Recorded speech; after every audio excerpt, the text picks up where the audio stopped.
উদ্ভট হাসি, মানে এত উদ্ভট হাসি কখনো কেউ কল্পনা করতে পারেনি। 1 ঘন্টা পর পর 2 লিটার করে জল শেষ। যেই ধরাতে যাবে হাতে, কিছুতেই ও ধরে না জিনিসটা, যেটা স্বাভাবিক মানুষের পক্ষে কখনো সম্ভব না। তুমি কে, কি চাও, তুমি মেয়েটাকে ফালতু কেন কষ্ট দিচ্ছ? আমার মাও কেঁদেছিল। তখন কি হচ্ছে, সবারই মধ্যে একটা ভয় কাজ করছে।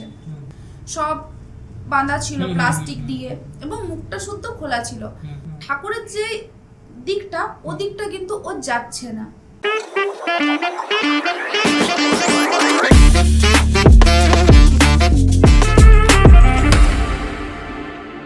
সো নমস্কার বন্ধুরা, welcome to pro inside gossip.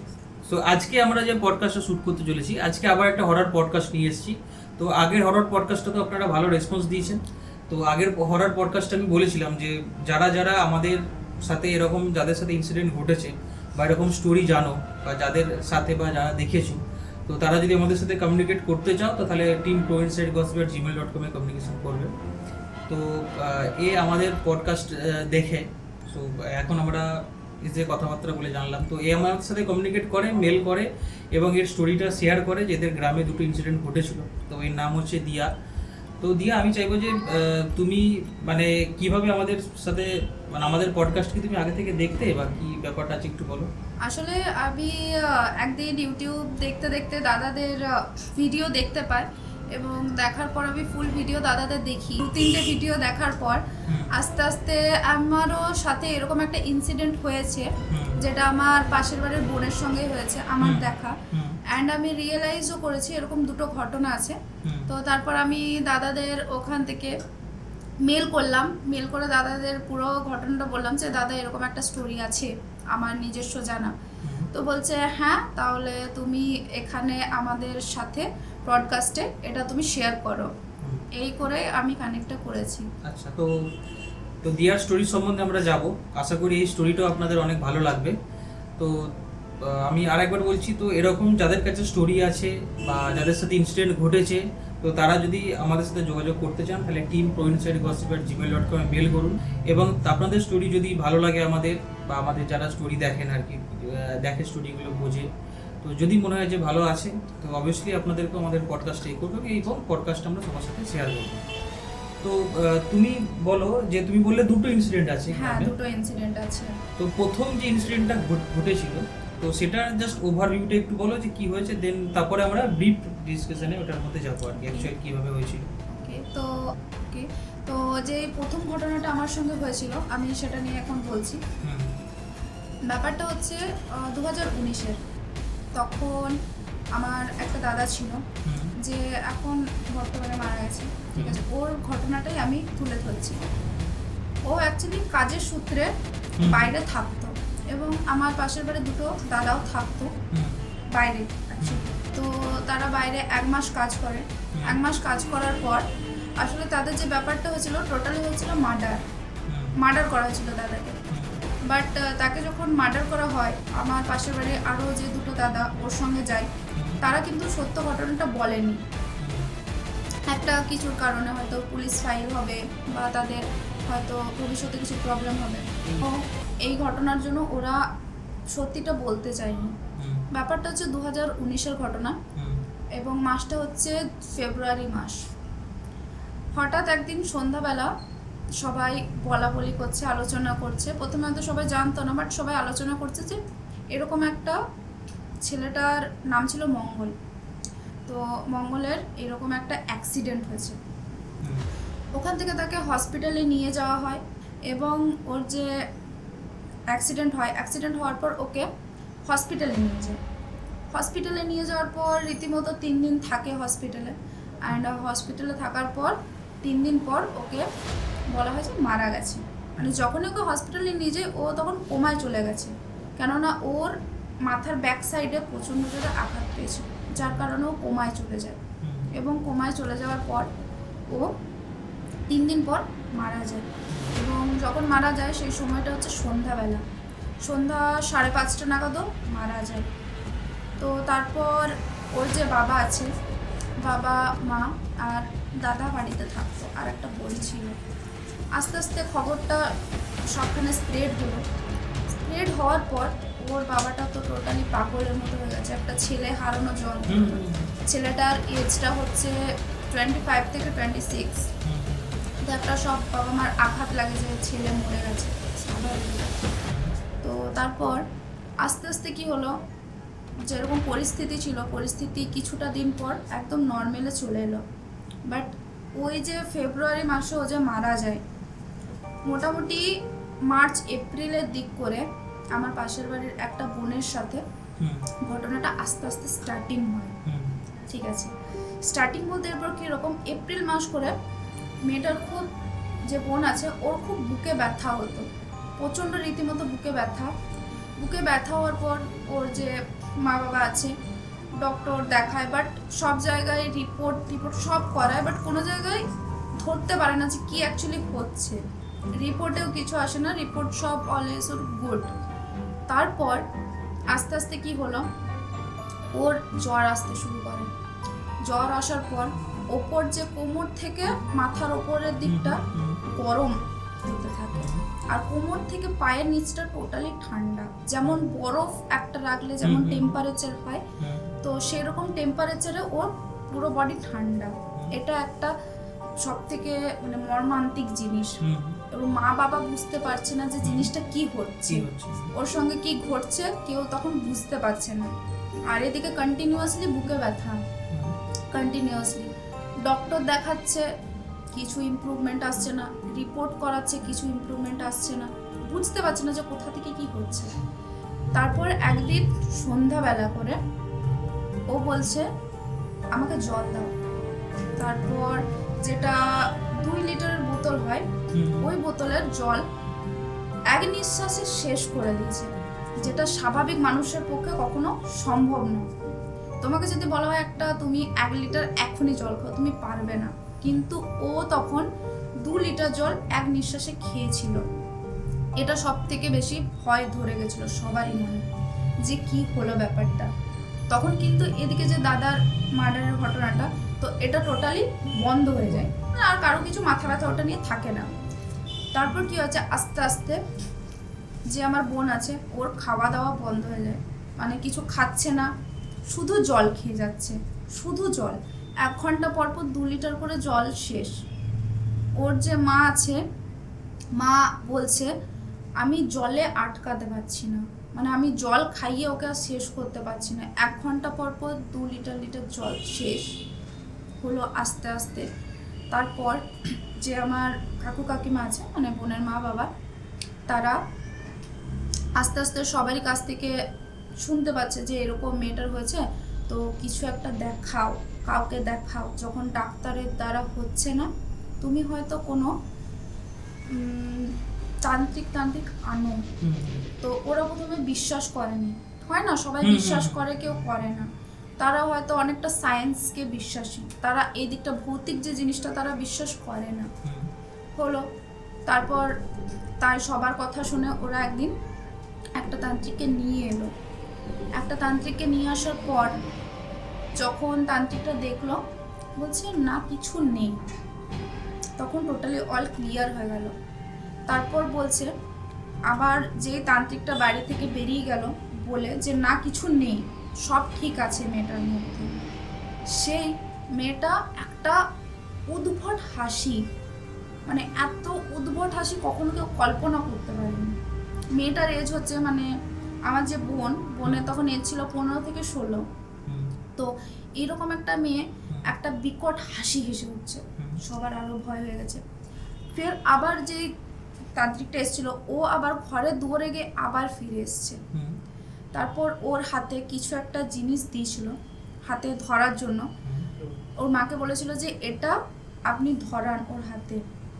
যেই ধরাতে যাবে হাতে, কিছুতেই ও ধরে না জিনিসটা, কিন্তু জিনিসটা কি ছিল আমার জানা নেই, যে জিনিসটা ওকে কি দিয়েছিল। তো জিনিসটা যখন দিচ্ছে ও কিছুতে ধরে না, আবার যখন ধরালো সবাই জোর করে হাতে এরকম ভাবে হাতে জিনিসটা দিল, তারপর দেবে ধরেছিল, ও কিন্তু ধরেনি। আমার যে বোন ছিল সে কিন্তু শক্ত করে ধরেনি, ওর মা শক্ত করে ধরেছিল ওর হাতটা দিয়ে। তখন কি হলো, তখন ও হঠাৎ বলে উঠছে আমি যাব না, হঠাৎ করে বলে উঠছে। তখন কি হচ্ছে, সবারই মধ্যে একটা ভয় কাজ করছে, কেন তখন তো সবাই বুঝতে পারছে ব্যাপারটা, এরকম একটা ভৌতিক জিনিস অলরেডি হচ্ছে। মেয়েটার মোটামুটি 1 সপ্তাহ থেকে এরকম সিমটম দেখা যাচ্ছে। অনেক ডক্টর দেখিয়েছে, বাট কোনো কাজ হয়নি। শেষে 1 সপ্তাহ পর যখন 2 সপ্তাহ যাবে, তখন এরকম ব্যাপারটা হচ্ছে। আস্তে আস্তে ও বলছে আমি যাব না। তারপর তান্ত্রিকটা বলছে, তুমি কে, কি চাও, তুমি মেয়েটাকে ফালতু কেন কষ্ট দিচ্ছ?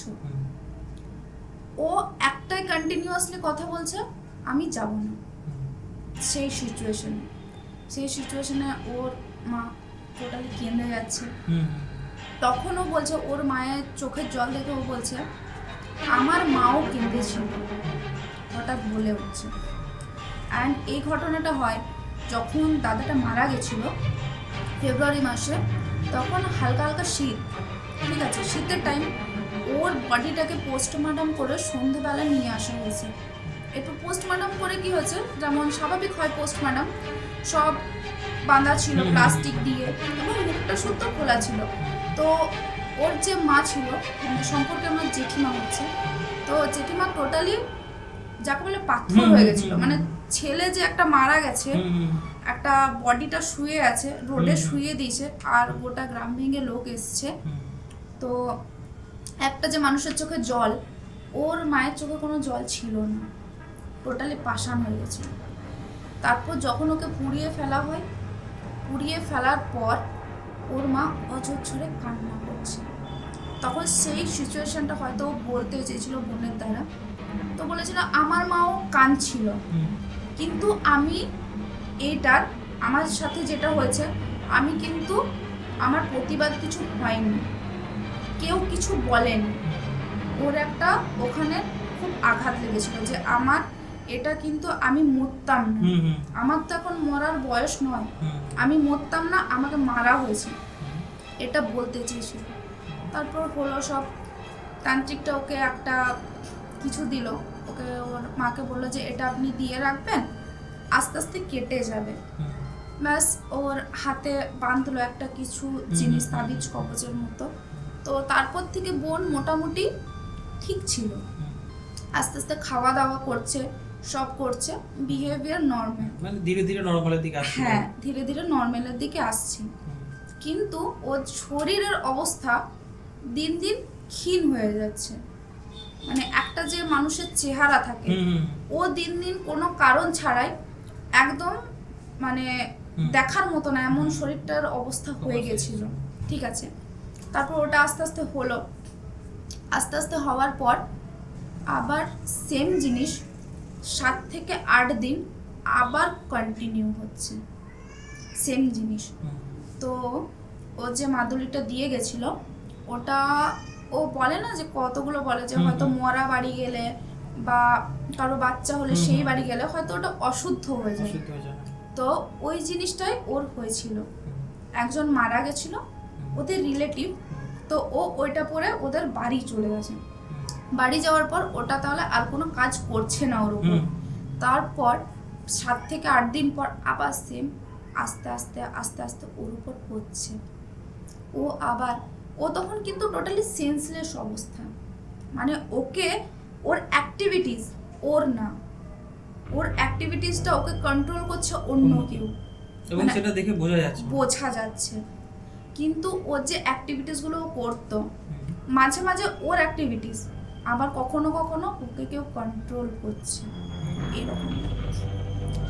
তারপর একদিন হঠাৎ করে ও কাকিমার কাছে বসেছিল, মানে ওর যে মা ওর কাছে বসেছিল, বসার পর হঠাৎ করে খুব কান্নাকাটি করছে।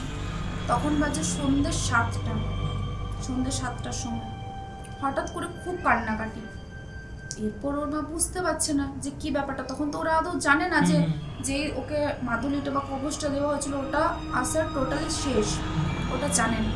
আস্তে আস্তে কাঁদছে। এরপর কাকিমা বলছে কি হয়েছে, কান্না করছিস কেন? বলছে মা আমার ভালো লাগছে না, ভালো লাগছে না, ভালো লাগছে না করছে। তারপর আস্তে আস্তে আস্তে আস্তে বলছে কি হয়েছে তুই আমাকে খুলে বল। হঠাৎ কিছুক্ষণ চুপ করে গেল। চুপ করার পর আবার 15 মিনিট ঘরের একটা কোনায় গিয়ে বসলো। ঘরের কোনায় গিয়ে ওর মা তখন ওকে নোটিস করছে। ওর মা তখন বুঝতে পারছে যে ওর মধ্যে আবার কিছু না কিছু হচ্ছে। ঠিক আছে, তো ওর যে অ্যাক্টিভিটিসগুলো আবার 15 মিনিট এসছে, 15 মিনিট বাড়ির ভেতরে বসেছে। বাড়ির যেখানে ঠাকুর থাকে, ঠিক আছে, বাড়ির মধ্যে সবারই তো ঠাকুর থাকে, ঠাকুরের যে দিকটা ও দিকটা কিন্তু ও যাচ্ছে না। ও কিন্তু বাড়িতে এসে কোনায় বসে গেছে টোটালি। ঠিক আছে, ঠাকুর ঘরের দিকে ও কিন্তু এগোচ্ছেই না। ইনফ্যাক্ট যেখানটা দিয়ে রুমটা শুরু হচ্ছে ও কিন্তু ওইদিকে ধারে কাছেও যাচ্ছে না, কোনায় বসেছে। কোনায় বসার পর এমনি করে চুপচাপ হাঁটুতে মাথা দিয়ে হাত দুটো এমনি করে বসে গেছে, মুখ দেখাচ্ছে না, কিছু না। সবাই হলো, কাকিমা আমাদের সবাইকে ডাকছে, বলছে দেখবি আর এরকম আবার স্টার্ট হয়েছে। সবারই মধ্যে একটা ভয় কাজ করছে যে মেয়েটাকে এই তো কিছুদিন আগে এরকম হলো, আবার মেয়েটা ঠিক হলো, আবার সেম জিনিস হচ্ছে। তারপর কি হলো, আস্তে আস্তে ওর মা যে ঘরে এন্টার করবে সেই ও হঠাৎ বলে উঠলো, আমার যদি প্রতিবাদ না করতে পারো আমি কিন্তু যাব না। তখন কিন্তু কাকিমা হতবাক হয়ে গেছে, টোটালি হতবাক। সেই টাইমে কাকু বাইরে ছিল, ওকে ফোন করে বলা হলো যে অ্যাক্টিভিটিস চেঞ্জ হয়ে গেছে, তুমি এসো। এলো। এরপর কি হয়, আরেকটা যেটা জিনিস আছে আমাদের ওখানে বলা হয় যে রাশ বলে একটা জিনিস আছে মানুষের মধ্যে, যে যাদের রাশ পাতলা হয় তাদের সব থেকে বেশি আকর্ষণ করে, এবং যাদের রাশ মোটা হয় তাদের এতটা আকর্ষণ করে না। তো বেসিক্যালি মনে করা হয় যে ছেলেদের রাশটা একটু বেশি মোটা ধরনের, তো আর ওদেরকে এত তাড়াতাড়ি অ্যাট্রাক্টিভ করে না। তারপর আস্তে আস্তে কাকু এলো। কাকু বলছে কি চাস, ডাইরেক্ট আমার মেয়েকে এরকম করে তুই কি পারছিস, সম্পর্কে তো বোন হতো, তো সেরকম ভাবে বলছে তুই তোর বোনকে এরকম ভাবে কষ্ট দিচ্ছিস কেন। ও তখন একটাই কথা, আমার প্রতিবাদ চাই। আমার তো মরার বয়স ছিল না, ওর যেটা সেম কথা যেটা বলে এসেছিল ও কিন্তু আবার সেম রিপিট করছে। আমার মরার বয়স ছিল না, আমার তো অনেক ইচ্ছে ছিল। এবং যে দাদাটা মারা গেছিল ও অ্যাকচুয়ালি খুব ঠাকুরের প্রতি খুব ভক্তি ছিল, খুবই ভালো ছেলে ছিল। তো ওর যে এত তাড়াতাড়ি মৃত্যু, মানে ও নিজেও আশা করেনি এরকম একটা মৃত্যু, এমন একটা জিনিস যখন না বলে করে আসে, বাট একটা অপমৃত্যুতে মৃত্যু সবার একটা আশা থেকে যায়। ওর ব্যাপার হচ্ছিল, তারপর বলছিল আমি তো আমার মা বাবাকে ভালোভাবে রাখতে চেয়েছিলাম, এবং ও যখন মারা যায় তার 2-3 মাস আগে ও একটা বাড়ি করে, খুব সুন্দর বাড়ি দেখার মতো, ও নিজের টাকায় করে, সবটাই করে। তো ও এটাই বলছিল যে আমার তো মরার বয়স হয়নি। এবং আরেকটা তারপর থেকে জানা যায় যে ও নিজে বলছে আমাকে যদি হসপিটালে 3 ঘন্টা আগে নিয়ে যাওয়া হতো আমি আজকে আমার জীবনটা ফিরে পেতাম। ঠিক আছে, আস্তে আস্তে দুটো ব্যাপার সামনে আসছে, একটা হচ্ছে রহস্য, আর একটা হচ্ছে কিভাবে ওর মৃত্যুটা হয়েছিল। আমরা তো তখন জানি না, আমরা জানছি জাস্ট এর অ্যাক্সিডেন্ট হয়েছে, বাট আমরা জানি না যে এটা অন্য কিছু ব্যাপার। আস্তে আস্তে ও নিজেই এক্সপ্লেন করছে ব্যাপারটা। তারপর যে তান্ত্রিকটা আগে এসেছিল ওকে দিয়ে কাজ হলো না, ওকে আবার আনা হচ্ছিল বাট কাজ হলো না। এরপর কি হলো, আরেকটা বহু পুরনো তান্ত্রিককে নিয়ে আসা হলো। যে তান্ত্রিককে নিয়ে আসা হলো ও সায়েন্স অ্যান্ড ভৌতিক দু ব্যাপারে কিন্তু বহুত পারদর্শী, দুটোকে সমানভাবে দেখে। ঠিক আছে, তো ও এসে তো প্রথমে বলল যে ওর শরীরের অবস্থা ভালো নেই, মানে আমার যে বোন ওর শরীরের অবস্থা ভালো নেই। কি হয়েছে না, 30% ও এখন নিজেকে কন্ট্রোল করতে পারছে, নিজেকে কন্ট্রোল করতে পারছে 30%, বাকি 70% করছে অন্য কেউ। ঠিক আছে, তারপর ডাইরেক্টলি বলে দিল যে এটা যদি আর কিছুদিন চলে 1 সপ্তাহের মধ্যে ওকে কিন্তু বাঁচানো যাবে না, এটা ক্লিয়ারলি বলে দিল। তারপর কি হলো, ও সমস্ত জিনিস বের করলো, ও যা যা লাগে তো আমার লাইফের প্রথম দেখা, আমিও বিশ্বাস করতাম না এইসবে, বাট একটা হয় না যে নিজের চোখে দেখা, তো সেই ব্যাপারটা আমি রিয়েলাইজ করেছি যে হ্যাঁ আছে।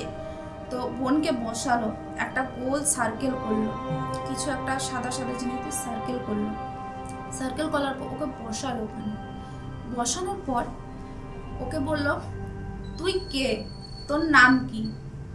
প্রথমে ও আমার বোনের যেটা নাম, বোনের নামটা বলল, আমার এই নাম, ঠিক আছে।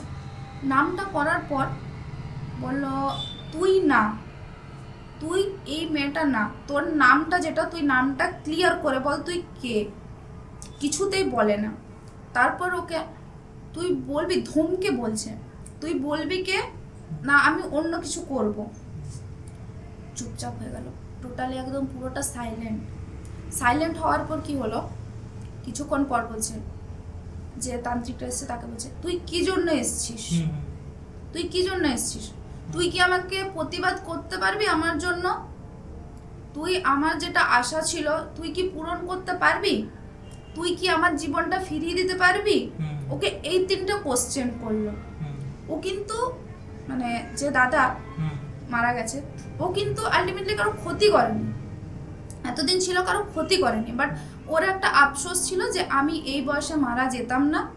দ্বিতীয়ত, আমাকে যদি 3 ঘন্টা আগে হসপিটালে নিয়ে যাওয়া হতো আমি বেঁচে যেতাম, আমি কাউকে কিছু করতাম না, বাট আমি বেঁচে যেতাম, ঠিক আছে। তো তারপর ওকে এই কোশ্চেনগুলো করছে, কোশ্চেনগুলো করার পর যে তান্ত্রিকটা এসেছিল বলছে যে, দেখ বাবা, যা হয়েছে মেনে নিতে হবে, এরপর তোর যেটা কায়া মানে যেটা শরীর সেটা তো আর নেই, এরপর তোকে তাহলে কি করতে হবে, তোকে অন্যজনের শরীরে থাকতে হবে। তো সেটা কি তুই ঠিক করছিস, তুই কি ওকে মেরে তুই কি ওর শরীরে থেকে কি তুই ঠিক করছিস। ও তখন কেঁদে উঠলো। ও শুধু একটাই কথা বলছে যে না, আমি এর শরীরে থাকতে আসিনি। ও কিন্তু অ্যাগ্রি করছে যে আমি থাকতে আসিনি, কিন্তু আমি বলতে এসেছি যে আমার সঙ্গে কি ঘটনাটা হয়েছিল। ও কিন্তু আমার বোনের দ্বারা একটাই করেছিল যে ও যেভাবে মৃত্যুটা হয়েছিল, মৃত্যুটা সবাইকে এক্সপ্লেন করছিল। ও এটাই বলতে চাইছিল যে আমি মারা যেতাম না, এটাই ওর প্রচন্ড বড় আফসোস হয়ে গেছে একটা। তো তারপর আস্তে আস্তে কি হলো, ওর যা জিনিসপত্র ছিল, জিনিসপত্রগুলো আস্তে আস্তে বের করছে তান্ত্রিকটা। বের করার পর আস্তে আস্তে সব, ও এখানে বসে আছে, ওর চারিদিকে নামাচ্ছে। চারিদিকে নামানোর পর ও তখন চিল্লে বলছে, আমাকে এখন তাড়িও না, আমার যখন সময় হবে, মানে আমার যখন কাজটা সম্পূর্ণ হবে আমি নিজে চলে যাব। তারপর ওখান থেকে রেসপন্স করছে, যে তান্ত্রিকটা ছিল রেসপন্স করছে, বলছে না, তুই যদি আর 2 দিন থাকিস এই মেয়েটি মারা যাবে, ঠিক আছে। কারণ ওর শরীরের অবস্থা ভীষণ খারাপ হয়ে গেছিল। একটা মানুষ যদি দিনের পর দিন না খাওয়া দাওয়া করে, একটা শরীর স্বাভাবিক আর চলে না, ঠিক আছে। আমরাই যেমন সারাদিন একদিন না খেলে শরীরটা চলে না, তো সেটা ওর সঙ্গে কন্টিনিউয়াসলি হয়ে আসছে 2 সপ্তাহ। আর শুধু জল 2 লিটার বোতল জল শেষ, ঠিক আছে। তো এটা হওয়ার পর আস্তে আস্তে নামাচ্ছে জিনিসগুলো। তখন তো আশেপাশে যারা লোক আছে পুরো গ্রাম ভেঙে লোক চলে এসছে দেখতে, এরকম একটা ঘটনা দেখতে চলে এসছে। সবারই ভিড়, প্রচুর ভিড়। তারপর ওকে প্রথমে কিছু জিনিস দেওয়া হলো, তারপর ও নিজে হাড় কিছু বের করলো। হাড়গুলো যে বের করছে ওর হাতে দিচ্ছে। একটা নর্মাল মেয়ের হাত কি হয়, নরম হয়, স্বাভাবিক। হাড়টা যেই হাতে দিয়েছে এরকম করে মুঠো করে ধরে গুঁড়ি করে দিয়েছে। আজব ব্যাপার, মানে কল্পনার বাইরে। একটা মানুষ পারে কি করে এরকম করে ধরে গুঁড়ি করে ফেলে দিল, কিছু কাজ হলো না। শেষে বলল, তুই এরকম করে মানবি না, তোকে অন্য কিছু করতে হবে। তারপর কি হলো, একটা জায়গায় আগুন জ্বালানোর পর ওকে বসানো হলো, বেঁধে বসানো হলো, বসতে চাইনি, বেঁধে বসানো হলো। তারপর কিছু একটা পাউডার টাইপের ও জিনিস নিল, ওটাকে কন্টিনিউয়াসলি মন্ত্রপুত করছে। এবং কি করলো, যে দাদাটা মারা গেছিল ওর মা বাবাকে বলা হলো যে ও যে জিনিসগুলো ব্যবহার করতো বা আগে যেগুলো করেছে, পুরনো জিনিস বা যেগুলো করেছে এখন রাখা আছে, ওই সব জিনিসগুলো নিয়ে এসো, ওর ঘর থেকে নিয়ে আসা হলো, কিন্তু ওর মা বাবা দেখছে, দেখে পর ওই ঘটনাটা এত কাঁদছে কল্পনার বাইরে। ওরা এত কাঁদছে যে ওর ছেলে, ওরা তো জানতো না যে ছেলের সাথে কি হয়েছে, ওরাও যেন হতবাক।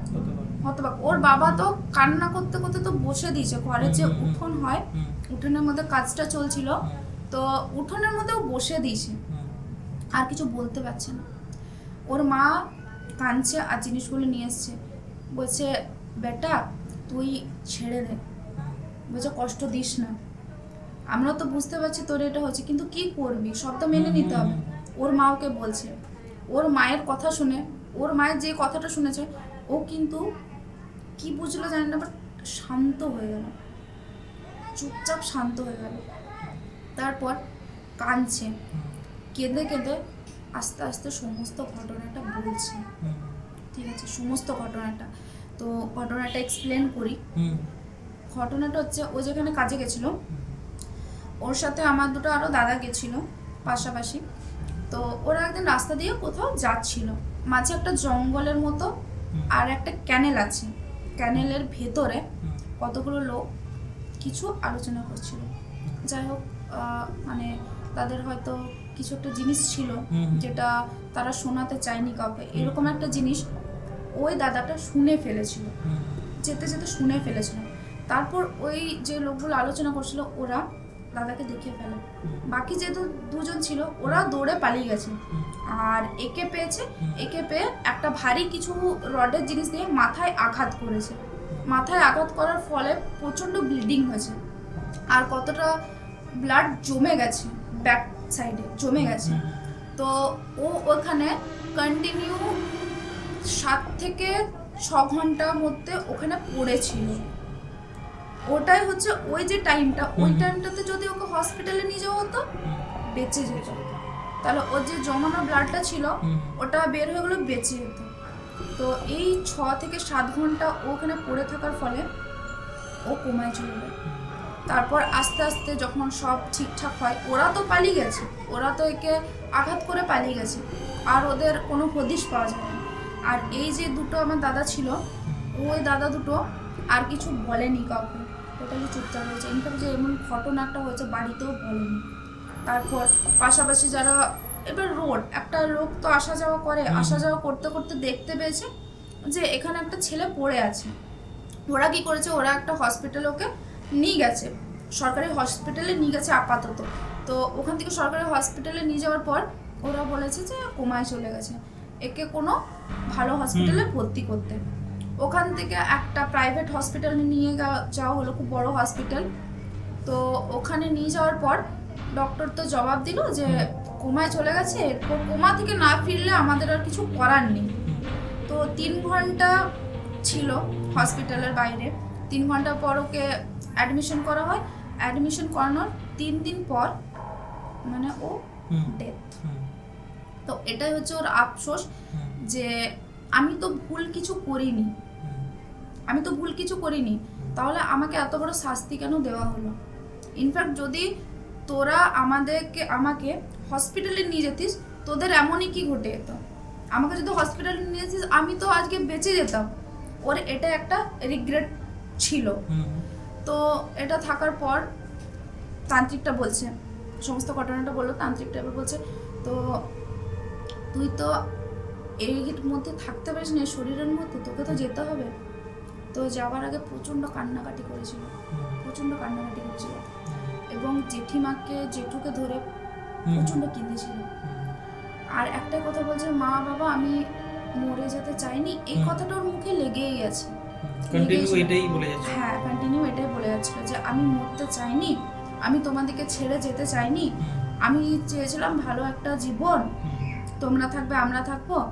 আর যে দুটো দাদা গেছিল ওদেরকে কন্টিনিউয়াসলি ব্লেম করেছে যে তোরা যদি আমাকে হসপিটালে নিয়ে যেতিস আমি বেঁচে যেতাম, আমার মৃত্যুর জন্য কোনো না কোনোভাবে কিন্তু তোরাও দায়ী, ওদেরকে একদম ডাইরেক্টলি বলে গেছে। ঠিক আছে, তো তারপর যে তান্ত্রিকটা আসছে, তান্ত্রিকটা বলছে সবটাই বুঝলো, এই করলো। তো তারপর বলছে ঠিক আছে, তো এখন তার কিছু করার নেই, এখন আমরা কি করব বল, এখন আমরা কি করব না। বলছে যে ঠিক আছে, কিছু করার দরকার নেই। তো ওর যে মা বলছে বেটা তুই চলে যা, তুই কাউকে আর কিছু করিস না, তুই চলে যা, তোর স্মৃতিটুকু নিয়ে আমরা বাঁচতে চাই, তুই ভালো ছিলি এবং মরার পর আর যেন না শুনতে হয় যে তোর জন্য এর ক্ষতি হয়েছে। তো তারপর একদম শান্তশিষ্ট হয়ে গেল। তো তারপর তান্ত্রিকটা বলছে যে কি করলে আমরা বুঝবো যে তুমি চলে গেছো। ও তখন বলছে যে ঠিক আছে আমি চলে যাব, আমাকে একটু জল দাও, আমি চলে যাব। তারপর ওকে দুটো বোতল, একটা বোতল তো এক নিঃশ্বাসে শেষ করে দিয়েছে, বলছে আরো জল খাবো। আবার একটা 2 লিটারের বোতল দেওয়া হয়েছে, ওটাও শেষ। এরকম কন্টিনিউ 3টে বোতলও শেষ করেছে, যেটা অস্বাভাবিক। একদম 6 লিটার জল সাথে সাথে নিমেষের মধ্যে শেষ, একদম চোখের সামনে। মানে বিশ্বাস করা যায় না একটা মানুষ কিভাবে খায়। তো এটা যখন বলার পর বলছে ঠিক আছে আমি চলে যাচ্ছি। তো তান্ত্রিকটা বলছে আমি কি করে বুঝবো যে তুমি চলে যাচ্ছ, আমাকে তো কিছু একটা প্রুফ দিতে হবে যে তুমি এর দেহ ছেড়ে চলে যাচ্ছ। বলছে আমি যখন যাব, আমাদের বাড়ির পেছনে একটা মন্দির আছে, মন্দিরের কাছে একটা বহু পুরনো বট গাছ আছে। তো বলছে ওই দেখো ওই বট গাছটার ওপরে যে ডালটা, আমি যেই যাব সে কিন্তু ভেঙে পড়ে যাবে ওখানে। কিন্তু ও কিন্তু তাও তার আগে বলে দিল মন্দিরটার কাছে কিন্তু অনেক লোক বসে আছে, ঠিক আছে। তো হ্যাঁ এটা কিন্তু সত্যি যে লোক বসে ছিল ওখানে, তার আগেও কিন্তু বলে দিয়েছে। তারপর ও বলল যে ঠিক আছে এটা ভেঙে পড়ে যাবে। তো তারপর একটাই শেষে কথা বলেছিল যে আমি আসছি, তোমরা ভালো থেকো, আর আমি কিন্তু এরপর কাউকে আমি জ্বালাবো না। কিন্তু আমার এখনো মরার বয়স ছিল না, আমি কিন্তু বাঁচতে চেয়েছিলাম, ঠিক আছে। তো এটা বলার পর বলেছিল যে তুই আর কোনো ক্ষতি করবি না তো, বোনে মানে যার শরীরে ছিল, বলছে আর কোনো ক্ষতি করবি না তো। বলছে না আমি ক্ষতি করব না, তোমাদের চিন্তা নেই আমি ক্ষতি করব না। ও একটু সময়ের জন্য অসুস্থ হয়ে যাবে, কিন্তু তারপর আবার ও ঠিক চলে আসবে। তো তারপর ও কথাটা বলার পর 5 মিনিটের মধ্যে বট গাছের ওপরের ডালটা হঠাৎ করে ভেঙে পড়ে যায়, কিন্তু কারো কিছু ক্ষতি হয়নি। মানে ডালটা কত বড় ডাল ছিল? ডালটা মোটামুটি বেশ ভালো বড় ছিল। মানে ওরকম একটা ডাল একটা ওপরের ডাল, তো ওপরের ডাল এরপর তুমি বুঝতে পারছো একটা ওপরের ডাল পড়ে গেছে। মানে ওরকম একটা ডাল ভাঙলে ওটা সবারই চোখে পড়বে। হ্যাঁ সবারই চোখে পড়বে। ইনফ্যাক্ট ওটা 2-3 জন লোক ধরে সরাতে হয়েছে, এত বড় ডাল ছিল। এরপর তোমার শাখা প্রশাখা ছিল, তাহলে অনেকটা বেশ ঝাপঝুপে হয় না, ওই টাইপের ছিল। তো ওটা হওয়ার পর 5 মিনিট পর ঠিক ডালটা পড়ে যায়। তারপর বোন আস্তে আস্তে তার 10 মিনিট পর ও উঠে পর বলছে এত লোক কেন? আচ্ছা মা এত লোক কেন? তারপর কাকিমা কাকু আর ওকে কিছু বলেনি যে তোর সঙ্গে এরকম ব্যাপার হয়েছিল, কিছু বলেনি। বলছে তো লোক কেন না? বলছে যে এই তো জ্বর এসেছিল, তো জ্বর আসার পর তুই খাচ্ছিলি না, ওই জন্য দেখতে এসছে। আস্তে আস্তে ওর কাছ থেকে ব্যাপারটা হাইড করা হলো, ওকে আর কিছু বলা হলো না, ঠিক আছে। তারপর এখন সব এটাই হচ্ছে ব্যাপার। এটা তোমার ঘটেছিল 2019 ঘটনা, ফেব্রুয়ারি মাসের। তো বন্ধুরা একটা মানে অসম্ভব মানে একটা স্টোরি যেটা আমরা শুনলাম আর কি। তো ওই হিসাবেই দিয়াকে আজকে আমাদের পডকাস্টে আনা হয়েছিল, যাতে আপনারা সবাই স্টোরিটা জানতে পারেন। তো এটা অ্যাকচুয়াল হচ্ছে যে আমি যতটা মানে শুনে বুঝলাম যে একটা অতৃপ্ত আত্মা যদি মানে তার আশাটা যদি পূরণ না হয়, পূরণ হওয়ার আগে যদি সে মারা যায় আর কি, তো তার যে বড় একটা আক্ষেপ, মানে এটা থেকে একটা জিনিস বোঝা যায় যে আর যাই হোক সত্য কখনো চাপা থাকে না। হ্যাঁ সেটা কারো না কারোর দিক থেকে কোনো না কোনো ভাবে সেটা কিন্তু ওর বিশেষত্ব ছিল যে মানে বাড়ির সবাই ভাবছিল যখন মারা যায় তখন ভাবছিল যে অ্যাক্সিডেন্টের ফলে মাথায় আঘাত লাগার জন্য মারা গেছে, বাট এটা কিন্তু 2 মাস পরেও কিন্তু সবাই সত্যিটা জানতে পেরেছে। সেটা কোনো না কোনো মাধ্যম ভাবে জিনিসটা জানা গেল আর কি। তো বন্ধুরা আশা করব যে এই পডকাস্টটা আপনাদের ভালো লাগবে। তো এটা আমাদের একটা প্রথম পার্ট হলো আর কি। এরপর আর একটা নেক্সট পার্ট আছে, যেটা পডকাস্টের প্রথমেই বলেছিলাম যে এদের গ্রামের 2টো স্টোরি আছে। তো এটা আমরা প্রথম স্টোরিটা শুনলাম, তো এরপরে আমরা সেকেন্ড স্টোরিটা শুনবো। তো আজকের পডকাস্ট আমরা এখানেই এন্ড করলাম। তো আপনারা আমাদের সাথে কানেক্টেড থাকুন, আর এই স্টোরিটা শুনে এই পডকাস্টটা নিয়ে আপনাদের যা মতামত আছে অবশ্যই কমেন্ট সেকশনে আমাদেরকে জানাবেন। আর এরকম পডকাস্ট দেখার জন্য আমাদের প্রো ইনসাইড গসিপ চ্যানেলটাকে সাবস্ক্রাইব করে রাখুন। তো দেখা হচ্ছে আপনাদের সাথে নেক্সট পডকাস্টে।